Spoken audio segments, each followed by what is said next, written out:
44 ವರ್ಷದ ಕೂಲಿ ಪೆಂಡಿಂಗ್ ಇದೆ ಇವತ್ತು. ಹಾಗಾಗಿ ನಮ್ ಸಲೀಂ ಅಹಮದ್ ಸಾಹೇಬ್ರಿಗೆ ಮಂತ್ರಿ ಸ್ಥಾನ ಕೊಡ್ಬೇಕಂತೇಳಿ ನಮ್ದೆಲ್ಲರದು ಬೇಡಿಕೆ ಇದೆ.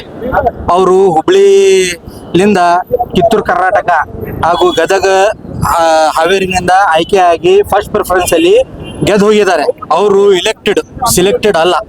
ಹಾಗಾಗಿ ಅವರಿಗೆ ಮಂತ್ರಿ ಸ್ಥಾನ ಕೊಡ್ಬೇಕಂತೇಳಿ ಇವತ್ತು ನಿಮ್ಮ ಮುಖಾಂತರ ನಾವು ಹೈಕಮಾಂಡ್ ಆಗಲಿ, ನಮ್ದು ಪಕ್ಷದ ಮುಖಂಡರಾಗಲಿ, BK ಹರಿಪ್ರಸಾದ್ ಅವರಾಗಲಿ, DK ಶಿವಕುಮಾರ್ ಅವರಾಗಲಿ, ಸಿದ್ದರಾಮಯ್ಯ ಸಾಹೇಬರಾಗಲಿ, ಇದು ಒಂದು ಹಿಂದೆ ಉಳಿದಂತ ಸರ್ಕಾರ, ಇದು ಒಂದು ಅಲ್ಪಸಂಖ್ಯಾತ ಸಮಾಜ, OBC ಎಲ್ಲಾ ಜಾತಿಗೆ ಸಂಬಂಧ ಇರುವಂತ ಸರ್ಕಾರ ಇದು.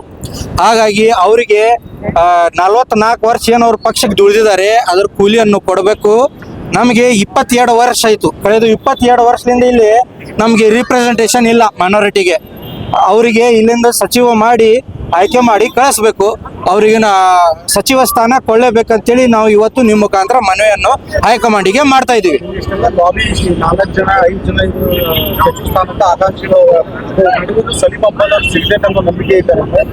ನೋಡ್ರಿ, ಈಗ ಅವರು ಒಬ್ರು AICC ಸೆಕ್ರೆಟರಿ ಇದ್ರು, NSY ನ್ಯಾಷನಲ್ ಪ್ರೆಸಿಡೆಂಟ್ ಇದ್ರು, 4 ಜನ ವರ್ಕಿಂಗ್ ಪ್ರೆಸಿಡೆಂಟ್ ಇದ್ರು. ಈ ಸರ್ಕಾರ ತರಲಿಕ್ಕೆ DK ಶಿವಕುಮಾರ್, 4 ಜನ ಸಿದ್ದರಾಮಯ್ಯ ಅವರು ಎಲ್ಲರೂ ಕಾರಣ. 3 ಜನ ವರ್ಕಿಂಗ್ ಪ್ರೆಸಿಡೆಂಟ್ ಮಿನಿಸ್ಟರ್ ಆಗ್ತಾರೆ, ಒಬ್ಬರನ್ನ ಕೈ ಬಿಡ್ತಾರೆ, ಸಲೀಂ ಅಹಮದ್ ಅವರನ್ನ. ಈ ಅನ್ಯಾಯ ಮತ್ತೆ ಮುಂದೆ ಹರಿಬಾರ್ದು, ಈ ಅನ್ಯಾಯ ಮುಂದೆ ಆಗಲ್ಲ ಅಂತೇಳಿ ನಮಗೆ ಪಕ್ಷದ ಹಿರಿಯರ ಮ್ಯಾಗೆ ಭರೋಸಾ ಇದೆ. ಈ ನಮ್ ಧ್ವನಿ ಅವ್ರ ಮಠ ಎಲ್ಲರ ಮಠ ನಿಮ್ ಮುಖಾಂತರ ಹೋಗತ್ತೆ ಅಂತೇಳಿ ನಮ್ಗೆ ಭರೋಸಾ ಇದೆ.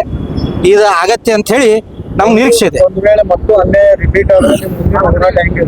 ಉಗ್ರ ಹೋರಾಟ ಮಾಡ್ತೀವಿ ಬರೋ ಟೈಮ್ ಒಳಗ. ಅವ್ರು ಕೊಡ್ತಾರಂತೇಳಿ ನಮ್ಗೆ ಭರೋಸೆ ಇದೆ, ನಮ್ಮ ಪಕ್ಷ ಮ್ಯಾಗೆ ನಮ್ಗೆ ಭರೋಸೆ ಇದೆ.